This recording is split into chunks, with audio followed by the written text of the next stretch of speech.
作为神秘海域系列元老级的核心人物， Richard 自2004年加入顽皮狗工作室之后不久，就开始在南加州大学兼职教授游戏开发课程。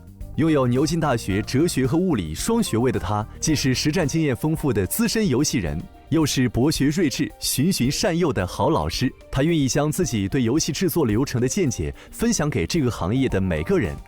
让我们期待南加州大学电影艺术学院副教授 Richard Lemarchand 带来他的分享。Hello there, attendees of TGDC 2022. It's a great honor to be able to address you today.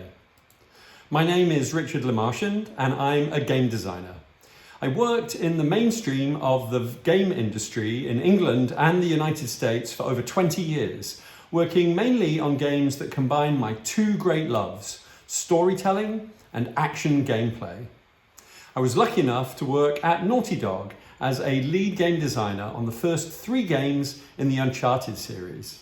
I consider myself to have been very fortunate in my career. I worked with incredible people on games that I really enjoyed, and my favourite game that I've ever worked on, Uncharted 2 Among Thieves, was a big commercial and critical success. 10 years ago, I decided that even though I could have happily kept working at Naughty Dog forever, it was time to try something new. And thanks to my friend Tracy Fullerton, the author of the best-selling textbook Game Design Workshop, I was invited to become a full-time professor in the USC Games program, one of the oldest and most highly ranked games programs in North America. I now teach game design, development and production at every level, from undergraduate to PhD.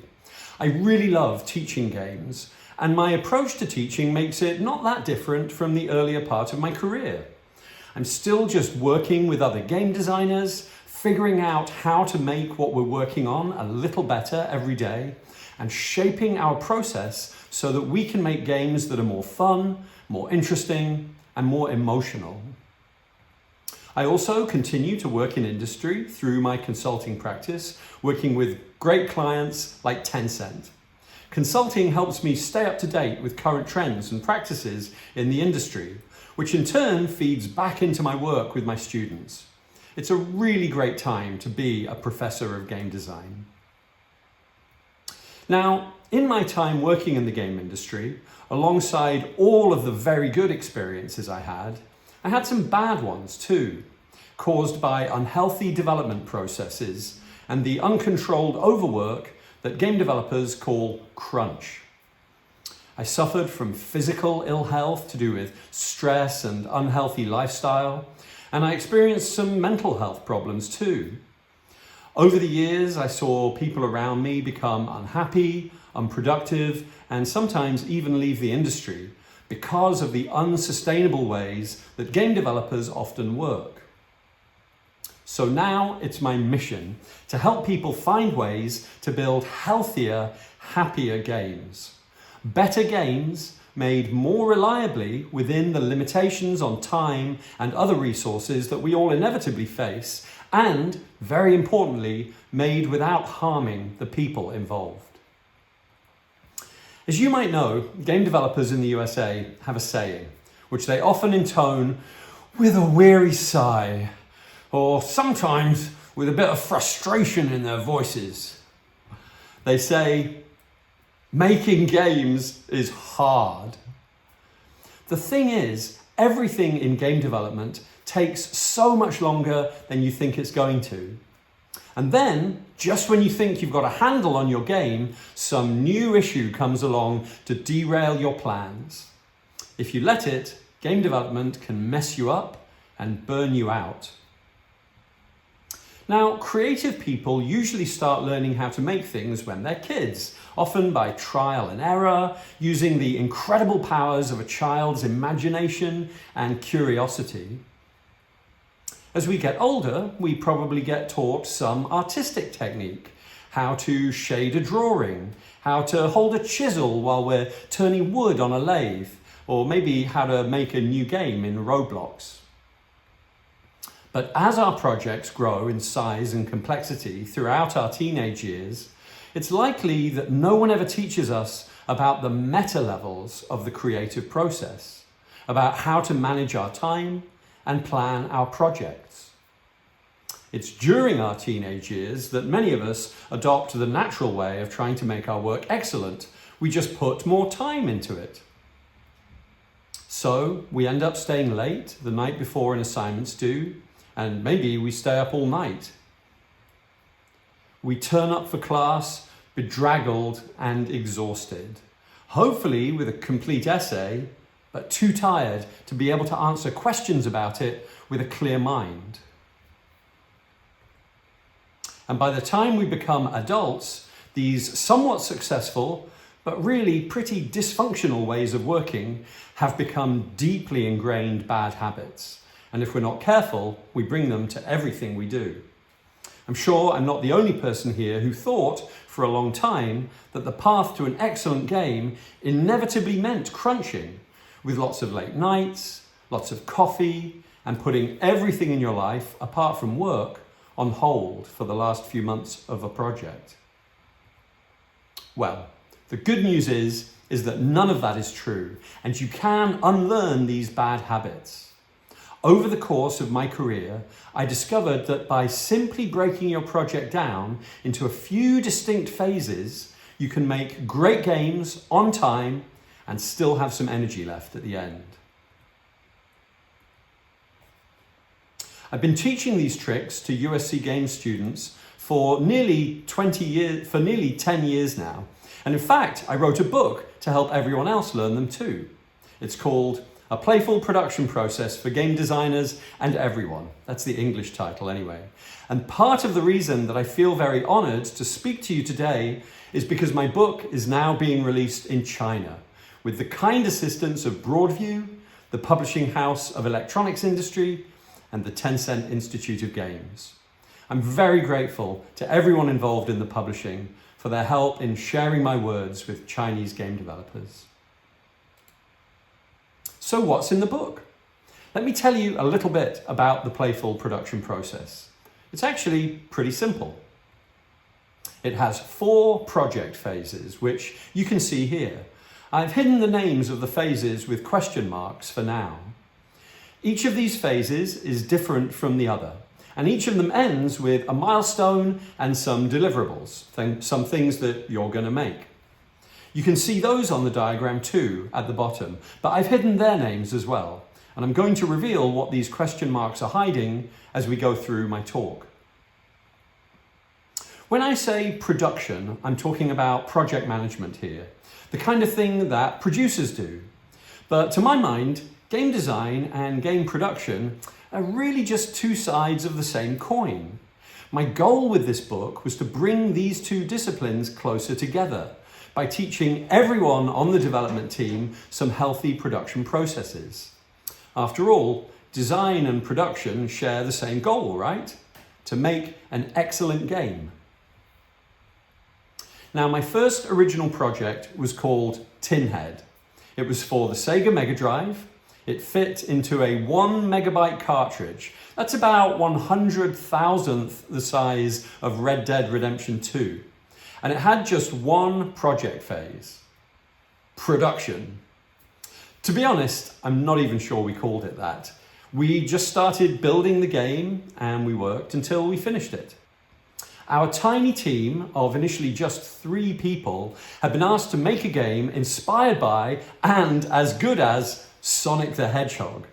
Sure, we said, no problem. We'll have it done in 6 months. 18 months later, we finally finished the project. It had superb graphics, super slick programming, and my game design, which, if I'm honest, wasn't that good. But this game will always have a very dear place in my heart. The great thing about Tinhead was our team. I learned a huge amount from my teammates about making games, problem solving, and sticking with it even when things seemed tough, in a way that formed the basis for my whole game design outlook going forward. The big problem with this project was that we couldn't say how long it was going to take, and we had to crunch to finish it. Sadly, that was actually the first crunch of my career, and it wouldn't be the last. But I'd learned something about the project phase I now call full production. And I decided at the end of this project that I'd learn as much as I could about project management, because it seemed to me that it was really important and an often overlooked aspect of the game design process. Fast forward a few years and I had moved from England to Northern California to work at Crystal Dynamics. At Crystal, I became friends with one of my favorite game developers in the world, the designer and director Amy Hennig. Amy is well known for the important role that she played in the creation of Uncharted. She's an amazing storyteller and screenwriter and an incredible systems designer and level designer. Amy had assembled a dream team at Crystal Dynamics to work on a very ambitious game, and she invited me onto the project. The game that resulted was called Soul Reaver and tells the story of Raziel, a vampire warlord turned lost soul who grapples with paranoid conspiracy in an apocalyptic steampunk world. The great thing about this project, from a project management perspective, was that we now had more than one project phase. Inspired by the movie makers that we studied, we now had a pre-production period. The bad thing was that we didn't really understand exactly what to do during pre-production. We did a lot of planning, we figured out our core mechanics and got some of them working in our engine, and we came up with a lot of great ideas for levels and story. But it wasn't quite clear when pre-production ended and full production began, and we didn't leave pre-production with a solid plan for the scope of the whole project. We had a rough idea of how many levels we wanted to build, but like with Tinhead, we didn't have any solid idea of how long it would take. And over the course of a couple of years, this led to the biggest problem with the project management of Soul Reaver: moving goalposts. So we would set a date when we wanted to be done by, and we'd all work really hard trying to hit that date. But then, as that date drew closer and it became clearer that we weren't going to hit it, we'd move the date further out. We'd then work even harder than we had before, trying to get everything done. Now, this kind of project management strategy is a very natural response when you're trying to finish a project. Give it some more time, and a bit more time, and a bit more time. But it's terrible because you simply can't pace yourself. As time goes on, despite trying to work harder, you get more and more tired, and you make more and more mistakes, ultimately slowing the project down even further. Anyway, we eventually completed Soul Reaver, and we were proud of it. The game was well received. It even became something of a cult hit. But what had happened with our pre-production planning? Pre-production had been intended to give us time to figure out what we were going to build in full production. What had gone wrong? Well, I learned the answer to that question a few years later at Naughty Dog from this person, my friend Mark Cerney. You might know Mark as the genius behind the development of the PlayStation 4 and PlayStation 5, but he's been making games in a hands-on way since the 1980s and has helped with the creation of many of my favourite games, from Atari's Marble Madness to many of the most popular titles from Naughty Dog, Insomniac Games and beyond. In 2002, Mark gave a talk at the DICE Summit in Las Vegas that began a quiet revolution in the games industry. There's so much good stuff in this talk, and every game developer and game student should watch it at least once. You can find it online. In this talk, Mark tells us very clearly that pre-production is the most important phase of a project, and that when a game gets messed up, it's usually because pre-production was done improperly or skipped altogether. Mark also tells us the two very important things that we need to do during pre-production in order for it to be successful. Firstly, in addition to coming up with ideas and starting to make plans, we have to figure out the design of our game, not by thinking, but by making. We have to build something that represents what the core of our game is going to be. Now, happily, this practice has become almost an industry standard, and the strong demo of a game that we make during pre-production is called a vertical slice. It's called a vertical slice because it includes something of everything that's important in the game. Imagine that our game design is like a cake with alternating layers of delicious gameplay, story, levels, and characters. The vertical slice is like a wedge of that cake, and when you eat it, the flavors mix, creating a unique aesthetic experience. You don't have to eat the whole cake to know what the cake tastes like, and you don't have to play the whole game to get a good sense of its design from the vertical slice. Now, we have to be careful to get what we want from the vertical slice. It's obvious that by building something that we can play and polishing it until it's virtually shippable, everyone, both inside and outside of the team, can clearly understand the design of the core of our game. A vertical slice works much better than a game design document to concisely convey the design of a game. By building a vertical slice, we can also gather concrete information about how long it takes our team to build things, and about how many iterations it takes us to get to the level of quality that we are satisfied with. This is information that will be very useful later when we're scheduling full production. The second big thing we need to do during pre-production is to write a special kind of short, easy to read game design document called a game design macro.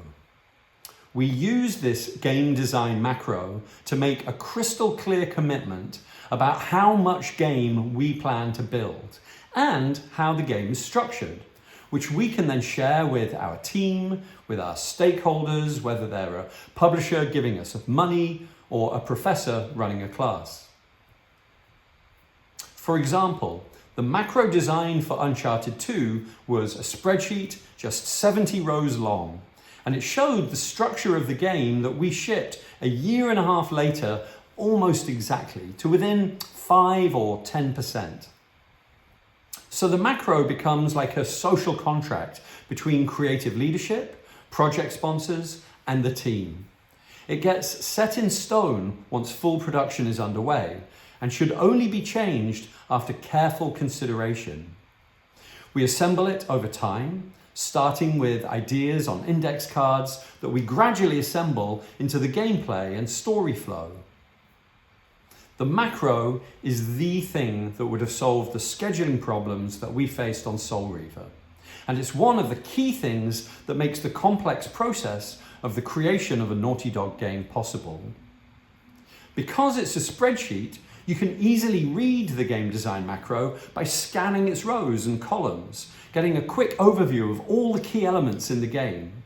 And you can use it to plan out the rhythm and pacing of both linear and non-linear games. The major takeaway here is that however you write it down, you need to make a solid commitment to a realistic plan for your project at the end of pre-production, if you want that project to stay on the rails. The vertical slice and the game design macro are the key pieces of process that I brought to USC from Naughty Dog. And our students have been proving for nearly 10 years now that if you create a lightweight, easy to read and easy to edit game design macro, instead of a great big thick unwieldy game design document, then you've taken a huge step towards making a healthy, realizable plan for your game. Abby Sherlock and Catherine Yu's macro for their award-winning game Heirloom is a great example, and you can find it, along with several others, on the website for my book. Once you have a game design macro, you can schedule the project however you like. I like to use a simple burn-down chart, which is a ready reckoning tool from Agile development that helps people estimate with great accuracy whether they have time to get everything in their macro done. So by 2007, when we shipped the first Uncharted game, we had a pretty good idea about what to do during the two biggest project phases, and about how to make these big deliverables that were due at the end of pre-production. But we weren't quite done refining our process yet. Thanks to the vertical slice and the game design macro techniques, we could see the games that we were planning more clearly than we'd been able to on my previous projects. But that didn't guarantee that we would have enough polish time to make the game really shine. And Uncharted Drake's Fortune had a few rough corners. We made our next big discovery during the creation of the best game that I've ever worked on, Uncharted 2. It was a simple discovery, but it revolutionized the way that I make games. You're all very familiar with the beta milestone, of course. That's the milestone where the game is effectively finished, complete in both its features and content, and ready to be polished, possibly even released in a public beta. And you also know the milestone that comes before beta, the alpha milestone, when the game is feature complete, when all of the moving parts that will go into the game are present and reasonably correct. I like to think of alpha as the beginning of the last lap of the race. The trick we pulled off for Uncharted 2 was simple and incredibly effective. We decided that at alpha, we would not only be feature complete, but we would also have every level of the game in place, at least in rough placeholder form. We would connect all the levels together with our streaming system so that we could run through the entire game at alpha. I call this becoming game sequence complete. We've been using block mesh to create our level designs for quite some time. Some people call this white boxing or grey box. It's all the same thing, of course. So roughing in levels and playing them to get a sense of their size and spatiality, well, that came very easily to us. Now, by being able to run through the game from start to finish at alpha, even if big chunks of it were only there in rudimentary form, we were able to become much more certain about the overall pacing of the game's play and story. We also got a much better sense of how much work we had left to do and whether we had to make any last-minute cuts. This method of having the whole game roughed in by alpha to become game sequence complete is now a hugely effective part of the way that Naughty Dog makes games and has helped countless of my USC students get a better, earlier handle on the scope of their projects. It's one more trick to force you not to procrastinate about finalizing the design of your game. And we could all use some help with that, right? Now, I think it's worth remembering that every process, including the one I'm describing you today, should always be an ongoing work in progress. And there was another problem lying in wait for us on Uncharted 2. We hadn't left time for post-production. There's still a lot to do on a modern video game once the game is content complete at beta, before it can be finished at Gold Master. Post-production is the time to do it. Balancing the audio levels of the interactive music and sound, fine-tuning the lighting, and dealing with color grading and other post-processing image effects, and countless other tuning issues all pile up on top of the game balancing and bug fixing that we do at the end of the project. We hadn't left enough time to do all these things easily on Uncharted 2, and finishing the project took a huge effort with lots of stressful late nights. We just about got everything done, but we only really scraped by in terms of the high standards of quality that we set for ourselves. So, starting with Uncharted 3, we made sure that we gave ourselves a real post-production phase at the end, where the game's content was properly locked down and we could polish it to perfection. I recommend spending at least 20% of your total project time in post-production. But the more time you can leave yourself for this crucial project phase, the better your game will turn out. I've saved the first project phase for last, because I think it's the hardest, but can also be the most fun. I like to call it the ideation phase. My thoughts about ideation became clear to me at USC, thanks to some great thinking by Tracy Fullerton. But I think that the ideation phase is the key to understanding games as an art form. Some of the projects I've worked on have been sequels, where we already knew roughly what kind of game we were going to make. But what about when we're starting from scratch? How do we overcome the famous blank sheet of paper problem, where we're paralyzed by overwhelming choice, and because we could do anything, we can't decide to do anything? Part of the answer includes all of the fun early project stuff that you're familiar with and that you can read about in my book: brainstorming, mind mapping, research, and other wild and inventive idea generation techniques. But like many aspects of the process I've described to you today, the lifeblood of ideation is not really thinking, it's making things. Make prototypes and explore your ideas widely, as deeply, as quickly, and as radically as you can, with paper prototypes, play acting with toys, and quick, dirty digital prototypes.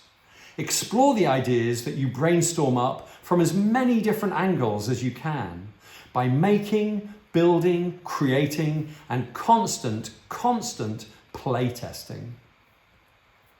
What you want from your ideation phase is to come to a decision about the experience goal for your game. Until around 10 years ago, game designers often didn't think beyond the two emotions that dominated the first 5,000 years of the history of games: the joy of winning and the frustration of defeat.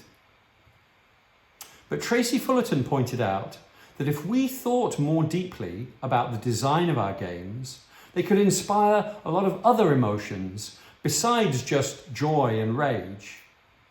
I love the vibrant colours on this wheel of emotion developed by the psychologist Dr. Robert Plutchik, which gives us a very good starting point for figuring out what emotions we want our game to inspire. You could just throw a dart at this wheel to pick an emotion to base a game on, and the chances are that you'd come up with a game of a type that had never been made before. Have you ever played a game about acceptance or pensiveness? Maybe think about this as your next experimental game prompt. In my classes, I ask my students to settle on a particular emotion that they want their game to inspire by the end of ideation. They don't have to say exactly how they're going to give their players this experience, although hopefully they do have a rough idea from their prototypes. If you decide on an experience goal at the end of ideation, it then becomes a kind of lighthouse that you steer towards throughout pre-production and eventually across the whole course of the project. I believe that using this technique is the key to turning games into the mature new art form that we all know them to be.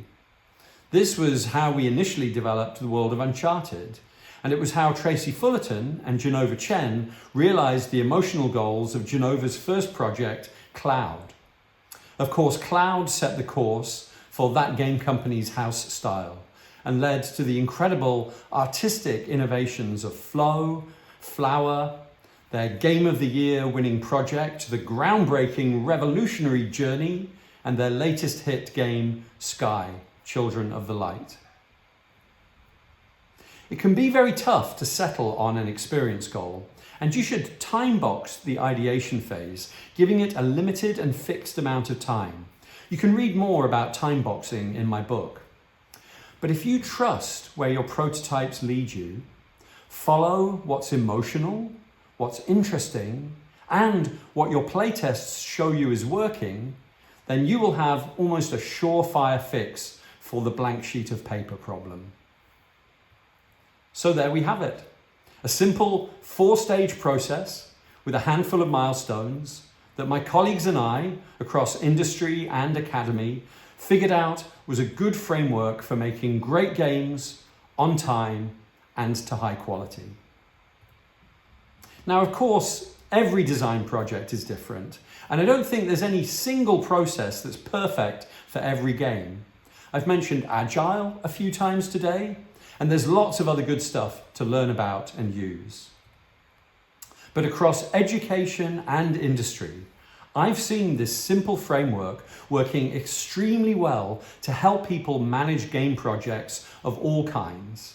And I hope that something of what I've told you today will help you to avoid the uncontrolled overwork of crunch. I can't promise that you'll ever bring your projects under total control. I think that a great creative project will always be like a bucking horse, pulling you this way and that as you make discoveries about the realities of your gameplay, your story, your development methods, and your timeline. That's why I think it's important that game makers embrace this concept that's at the very heart of agile development. The idea that we should dedicate ourselves to treating change as an opportunity rather than as a crisis. The game will reveal itself to you as you make it. It's up to you to set aside your ego, to listen to the project, to understand where it wants to go, and to ride along with it. That's part of the beauty of creativity, and it's what makes every development experience a unique journey, where we can learn new things about the design process and about ourselves. You can read much more about these ideas in my book, which builds on and follows on from the innovation-focused, play-centric style of game development in Tracy Fullerton's book, Game Design Workshop. So I'd like to recommend Tracy's book to you as well, which can be very useful in a professional setting. I have been working closely with Chinese developers and students from China for many years now. And in that time, I've learned a lot about the Chinese game industry. I've seen great innovation, accomplishment, and very high standards of craft from your community of talented developers. And as a result, I feel very excited for the future of the Chinese industry. If my book can be even a little useful to you in your work, then I will be very satisfied. Thank you for your time and attention today.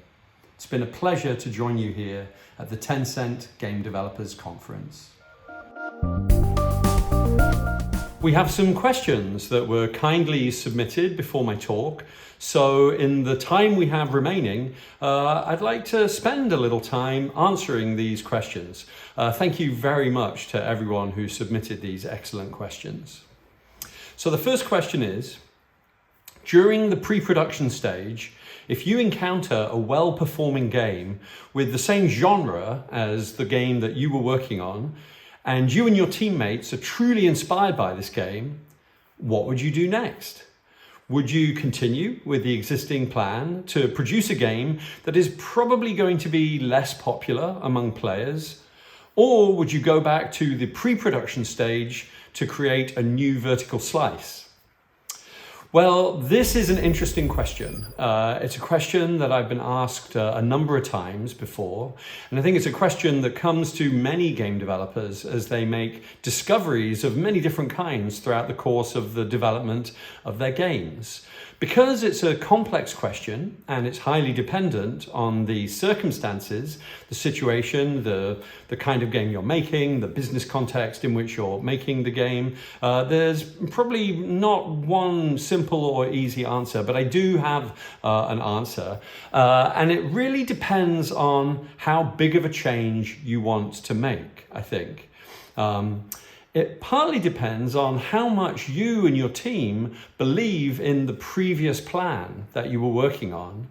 I think it can be a mistake to get distracted by new things that come along, new games that are released. I think that if a strong creative plan has been made, one that everyone were excited about, that people were happy with at every level of the organization, from the development team to the business backers of the game, can be all too easy to get distracted by new things that come along, even when they're truly wonderful and we believe in them very much. I do think that it's good to stay the course with a creative and business plan, to see it through to the end. It's always tempting in both commerce and the entertainment industry to be backward looking. But I think that the biggest hits can come when we have one eye on the past, when we understand what has been successful in the past, but we have another eye on the future, where we're anticipating the new trends which are coming along, not the ones which have gone past. Now, however, I do think that we all have to be responsive to the evolving business and creative environments that is around us. And if we feel genuinely inspired by something new that we have seen, which could shape the direction of the development of our game, then maybe we should consider responding to that new input. In fact, this happened during the course of creation of the very first Uncharted game, not with a new game, but with an older game, which gave us some inspiration. We weren't quite satisfied with the shooting mechanics in the first Uncharted game. One of our team members mentioned an older game that they liked, which we studied carefully, and we decided that if we took some elements from that older game, we could create a great improvement in the core shooting elements of our game. It was a risky thing to do. We knew at the time it was risky, but it worked out well. And it was a change that didn't affect the whole game. It affected many systems of the game because, of course, in the Uncharted games, shooting is a core mechanic. But because of the way that we had built the game in a modular fashion, and I would encourage you to refer to the chapter on concentric development in my book, which is very relevant in this regard, we were able to make a change that had a limited impact on the design of our game, and which was overall very positive for our game. I don't think our game would have been as good and as successful if we had kept with the older shooting mechanics that we had. So, in summary, I think that it can be good to incorporate new ideas into the development of your game. It's a mistake to continually diverge from the plan that you have made. That can easily lead you to wander around in circles. And the more experience that you and your team gain as a group of game developers and designers working together, I think the easier it gets to navigate these kinds of challenges about when to diverge from the plan and when to stick to the plan. So there's a great question. Thank you very much. Our next question is, making a vertical slice during the pre-production stage is similar to making a demo during full production, since both offer players a sample of the game experience. Can we validate the demo through vertical slice making in the pre-production stage? If so, the team can focus more on technology processing and art in the full production stage. So, of course, we're all very keen to validate our ideas through empirical study of player bases or through other mechanisms. And this is another question that I get asked quite a lot. I think the simple answer to this question is yes. It is possible to validate our game design ideas using the vertical slice towards the end of the pre-production stage. There would then be questions about who it would be who would validate the demo.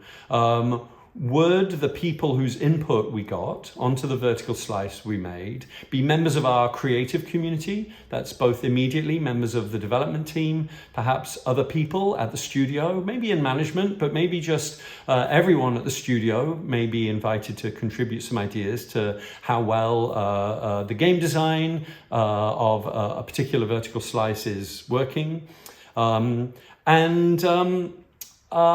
This is the way that I think things have typically worked at game studios and in game businesses in the United States and Europe. I think members of the creative community, including often the business stakeholders of a game, they're the ones who will validate the ideas as shown in the vertical slice.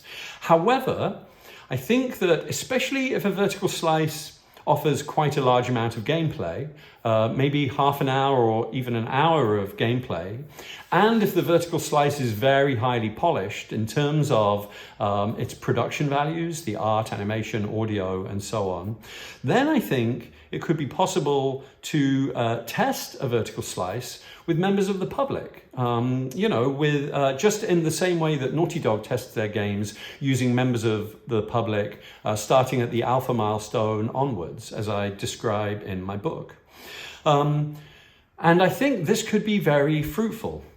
As the questioner implies, the goal with pre-production, using the vertical slice, but also using the game design macro, the goal is to eliminate as many unknowns as possible during pre-production. We want to enter full production feeling as confident as we can about the design of our game, about the scope of our game, about our production methodologies, which is another thing that a robust pre-production phase is designed to prove out, how good the processes are that we have for making our game. But remember, we can't eliminate all the unknowns from our project by the end of pre-production. We can't do it entirely. We will continue to make discoveries throughout the course of development.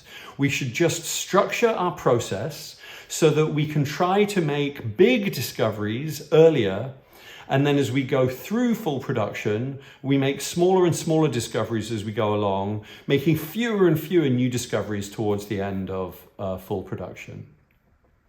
So yeah, very interesting question. Thank you very much. Our third and final question is, how can we design a gameplay to know whether this gameplay is feasible or not through systemic analysis?